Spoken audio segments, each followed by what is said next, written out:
नमस्कार विद्यार्थी मित्र.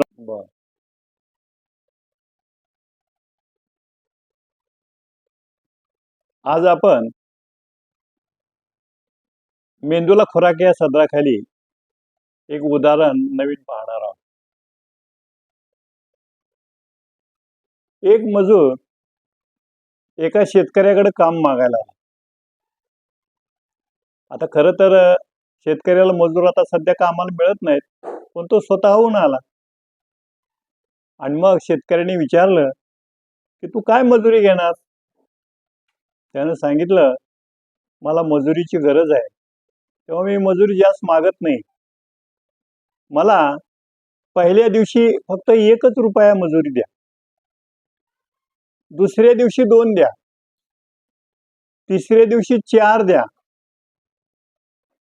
पुन्हा 8 द्या, त्याच्या पुढच्या दिवशी 16 द्या. म्हणजे आज जी आपण मजुरी देणार आहे त्याच्यापेक्षा उद्याच्याला दुप्पट द्यायची.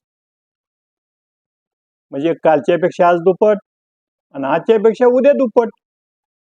अशा पद्धतीनं 30 दिवसाची त्या मजुराची मजुरी किती होईल बरं, आणि तो मजूर आपल्याला या दरानं परवडेल का आपल्याला ज्यादा पैसे द्यावे लागतील का आपण फायद्यात असू. याचं उत्तर तुम्ही मला कॉमेंटमध्ये द्या आणि लाईक करा, सबस्क्राईब करा, शेअर करा.